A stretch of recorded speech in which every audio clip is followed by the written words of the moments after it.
correctly with the correct amount.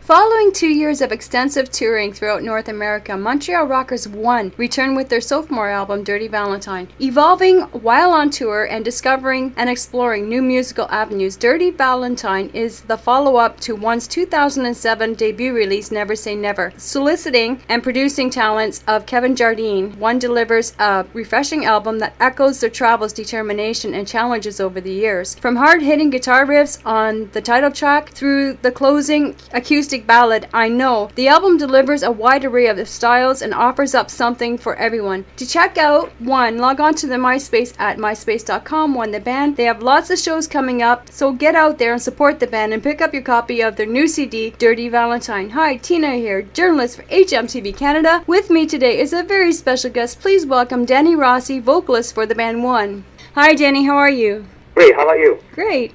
I really dig the recent release of your self-titled album, One. The lyrics are very powerful and it touches on emotions that one experiences. All the songs have that great potential for radio. Can you tell us what inspired the band to dedicate the song track that was a tribute to our U.S. military, Today Will Last Forever? Well, we've always been a big supporter of the military, and we had sent over a bunch of copies of our first album and T-shirts and caps overseas, and you can see it on our website. On MySpace, you got troops in their downtime posing with One merchandise and their guns. Mm-hmm. And it's actually really cool, you know, they when they get that rare occasion where they get some time off, mm-hmm. they actually, you know, enjoy themselves, and it was really cool that they sent us pictures of them in our merchandise, you know. So it started with that, and what happened was the person that we had initially spoke to, I believe his name is Danny Kirkland, the guy who brought all the stuff over, the CDs and the merchandise, he had our album and then the new one in his iPod. Wow. And it was, one of the senior officers was retiring, and they said, we're going to give you a tribute video at your big shindig, your event, and just choose a song you'd like us to put in the background. Mm-hmm. Out of 8,000 songs, he ended up choosing that one. That's awesome. Okay. Will the band be producing a music video from this song track soon? We are actually in the midst of working on finding the right person with the right ideas, because we want to release Sorry as our next video. I really dig your featured video. Here we are from your first release, Never Say Never. Is that one being submitted to Much Music? Yes, that one was on Much Music, and I don't know Much Music. I know it was on Music Plus here in Quebec, Music Plus. Mm-hmm. I know it played in some places. It's so hard to keep track of everything. People tell us we've seen it more than we know about. Somebody actually heard one of our songs this week playing in a grocery store. Like, really? That's awesome. It's something else. It's amazing. What motivates the band to come up with their strong-filled emotional lyrics? Are some of the songs experiences the band members have gone through? Yes, it really is everyday life, people you meet, the good and the bad. Mm-hmm. You know, it's a lot of what most people experience on an everyday level, but have a hard time maybe kind of expressing themselves. You know, we try and put it into a song and have people say, "Oh, that song was so cool. It made me think of that time when I was doing this," or, you know, I remember that feeling when I was in love for the first time. That song means so much to me. You know, mm-hmm. It's kind of that everyday experiences. It's something people can relate to. Yeah. And sometimes, you know, it doesn't matter what you went through, because every song will mean something different to every different person, which is kind of cool too. That's what I really dig about the lyrics, is that it does affect the person listening to the songs. They can say, I have experienced this, I know I can relate to that song, and that's why they want to hear it again, or that's why they attach themselves to it. Yeah, exactly. Yeah, that's what I really dig about the band's lyrics. It's fantastic, the lyrics. I like all the songs. There's not one song I don't like. I love all the songs on the Never Say Never and Dirty Valentine. Oh, thank you so much. I'm just surprised. Out of all these albums, have you produced any singles from them? Well, the first release, Never Say Never. Yeah. It was Here We Are. Mm-hmm. Okay. It was the only one we actually released, and I guess we had started off with You Fall when the album was first released, But we ended up concentrating on Here We Are because it was maybe more of a radio-friendly song. Yeah, I find a lot of the songs off your new album, Dirty Valentine, they're all radio friendly. Well, yeah, Dirty Valentine, our last release, is actually it kind of with the producer we worked with, we already had a feeling about the music. Okay. And then we kind of got into a great zone with our producer Kevin, and the recording with him, and we ended up working even a little more on key stuff like the lyrics. You know, sitting there and arguing, I don't like these lyrics, and he's like, I don't like these lyrics, and I'm like, what are you talking about? These lyrics are great, you know. But in the end, it just proved to be the right decision, because sometimes as songwriters in the band, we are just so personally attached to the music. Yeah, and that was going to be one of my questions, actually. What was it about Slaves of Dope guitarist Kevin Jardine's style that attracted or inspired the band to work with him for your album Dirty Valentine? Well, we actually we were looking for someone to work on the new album with. What did you like in his style, or? We had learned a lot with the first album. A lot of it was all the work put in by us, and we needed to bring it to the next level, and we were looking for the person who can help us do that, and we weren't going to settle for anything less. So the person we recorded our first album with, a good friend of ours, Ross, who owns Mountainside Studios in Montreal, suggested for what we're looking for to maybe contact Kevin. So we sat with him, we spoke to him, he listened to the music, the raw tracks that we had, demos from our pre-production, and when he listened to it, he had some good ideas. Okay. In the direction to go to, and we really liked what he was doing. He wanted to capture the raw essence of the band. He doesn't overproduce, like adding too much stuff that when you watch the band live after, you're like, well, it doesn't sound like that on the album, you know?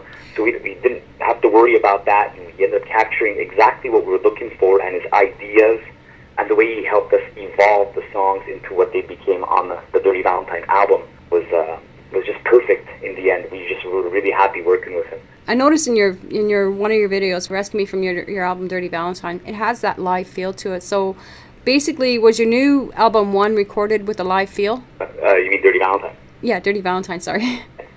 Yeah, that's the one we did with Kevin, and that's basically we tried to capture what the songs sound like. We want people to come to our live show, say, oh my God, it sounds like the album was not even better. Wow.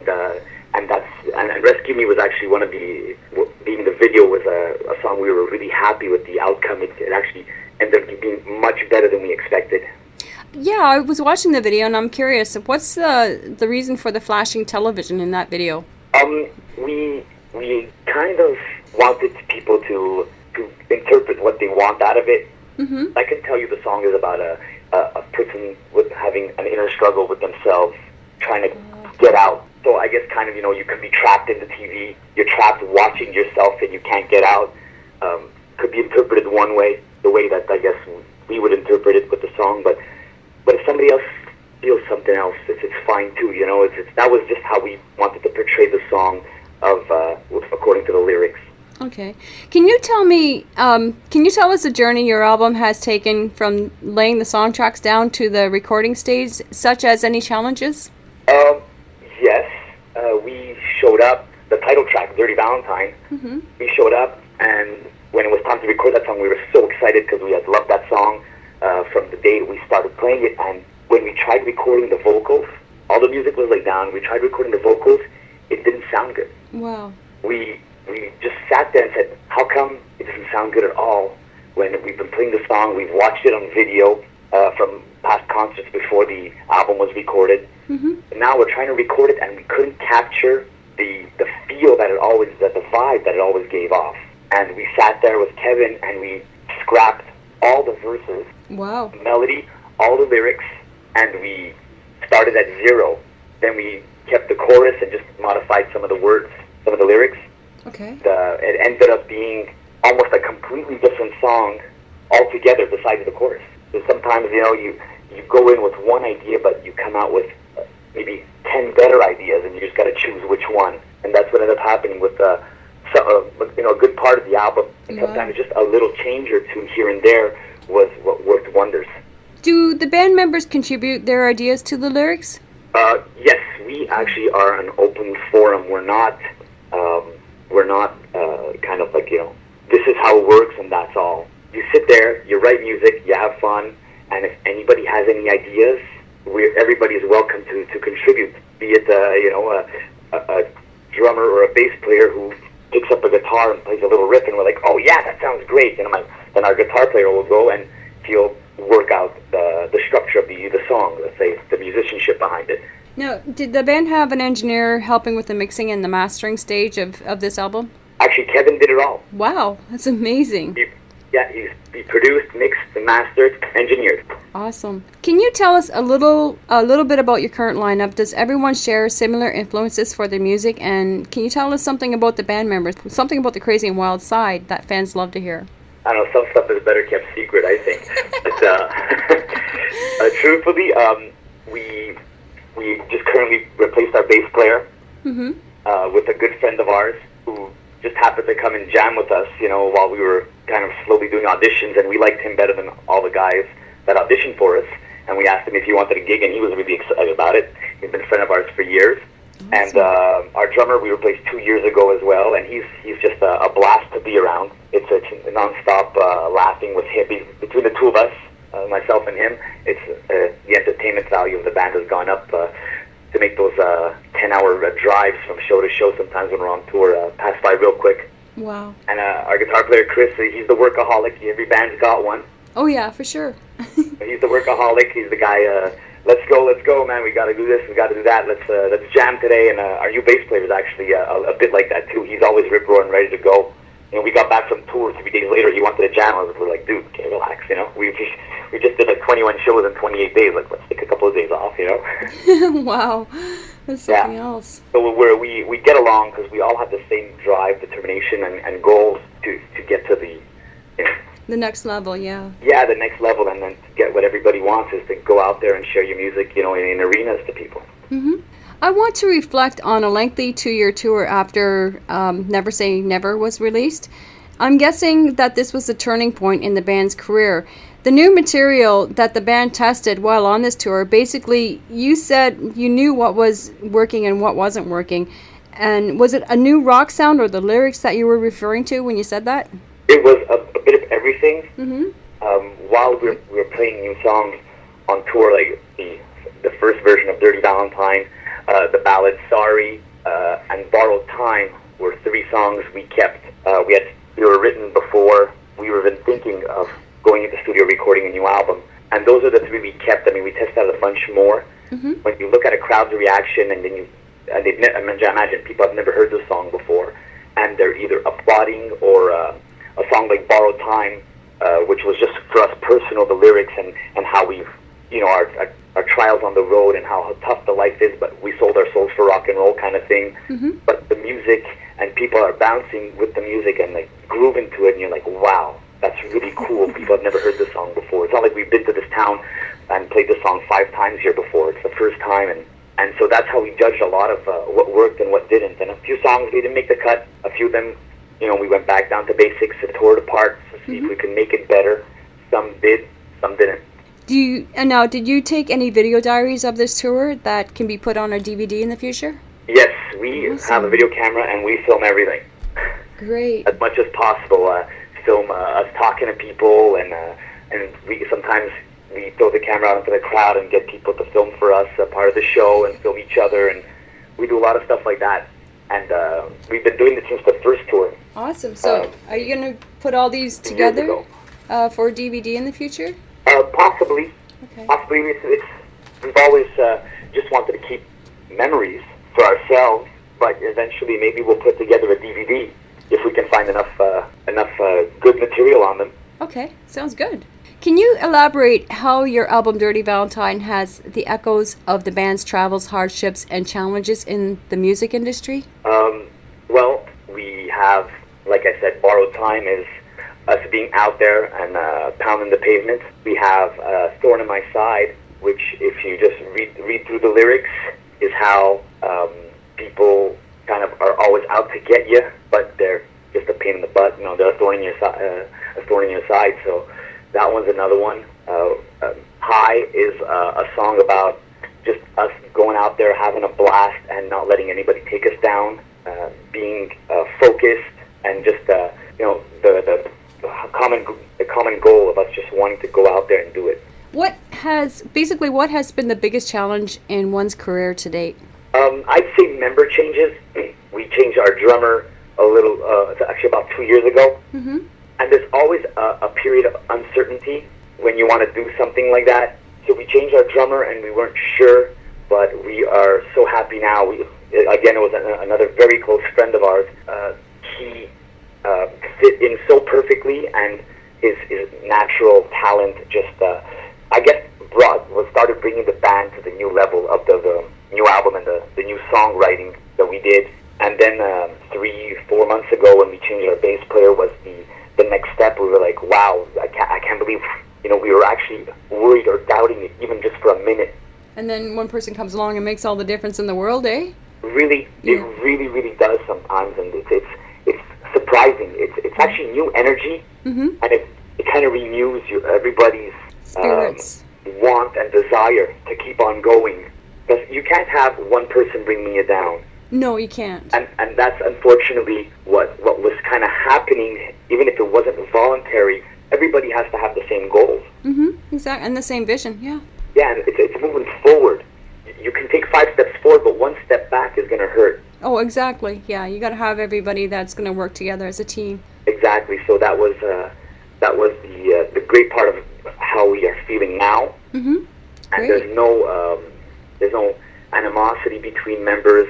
We can openly talk to each other. If somebody does something that bothers the other, hey, dude, man, you kind of pissed me off today, and it's like, oh, okay, cool, man. I didn't mean to do it. It's all we're all chill. We're friends. Or we're not just guys in a band. That happens sometimes. We are actually really good friends, and people are surprised. You guys all hang out all the time. What's going on? I said, well, yeah. Who else am I going to go out drinking with? Right. Yeah. People Exactly. I barely know. I want to be with my boys. My buddies. My best friends in the world. Yeah. Exactly. To make your day. Yeah. Has one shared the stage or opened up for other musicians or bands recently? Recently, no. We do our own thing. Mm-hmm. We've opened up for a couple of semi-known acts, and actually an 80s band. Wow. From, Brittany Fox in Cambridge, Ohio, about a year and a half ago, I think, maybe mm-hmm. 2 years ago. Actually, when we first got our new drummer, so it was almost 2 years ago, we opened up for Brittany Fox, and we've done a couple of other bands. I can't really remember all of them, mm-hmm. but if I look down the list, I probably remember. Okay. Has the band been successful in selling lots of merchandise and CDs at their live shows? Yes. I think that's the highest compliment that, as a musician, can be paid to you, is when somebody comes to you after the show, purchases your album or both your albums, and when you say thank you, they say, no, thank you, you guys were awesome. That's great. That's good to hear. They're giving you money, buying your albums, and then they thank you. That's probably like one of the nicest feelings you can actually get. For sure. And do you still have lots of merchandise and CDs left to sell at your upcoming shows? Always. We always have CDs, and we have women's t-shirts, men's t-shirts, actually sexy women's underwear, caps. Cool. And we're actually looking to get more. People are asking us, okay, I have both these t-shirts. You guys are going to get more, so now we're going to have to get more. That's cool. Kind of awesome. Has any of the fans asked for like guitar picks, hoodies, or paper, cigarette papers? They're always asking for guitar picks, drumsticks. Yeah. It's really fun. Yeah. Sometimes people go out and they have a really good time, and they want something to remember that night or your show or just the band members. And very often we keep in contact with a lot of people on MySpace and Facebook, getting friend requests from people all the time. You're on Facebook, you're like, oh yeah, this is a guy from that little city in wherever, you're like, oh wow, it's so cool. And then you start chatting to them once in a while, messaging back and forth, and it's really cool, because the next time you go back, they come and they're bringing a bunch of people with them, like, you got to see this band. I told all my friends about it, said they have to see you, now they're all coming to the show. And then word of mouth was probably, and the internet is probably the best tools anybody can have to keep in touch and actually marketing for music. Exactly, because it builds your fan base really huge. Exactly. Okay. Does the band favor outdoor or indoor venues? And does one have a live sound technician for all their shows? Do we get a sound check for all our shows? No. You don't have a live sound technician? A live sound technician? Not all the time, no. Okay. And do you... Sometimes we do. Okay. Most of the time we do, but once in a while you have to go on the fly, and we do all right for ourselves. We've been doing this for a while, and it's not as hard as it should be. Okay.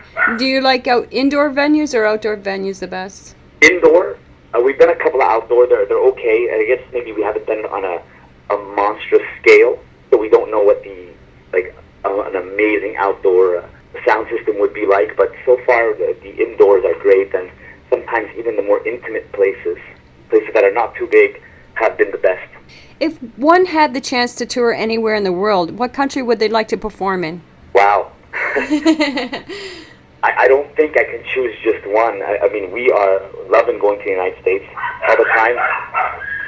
We are really loving going to the United States as much as we can. But I guess we want to hit Europe next, maybe Asia. Wow.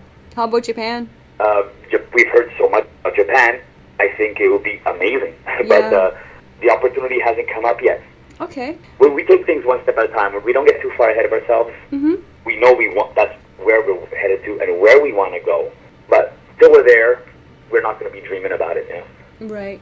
One has done exceptionally well for touring without a record deal. Is the band going to stay independent, or are they seeking a record deal for tour support and distribution? Well, we definitely will never close our doors to anything like that. We have just been waiting for the right opportunity to come along. We've had some opportunities.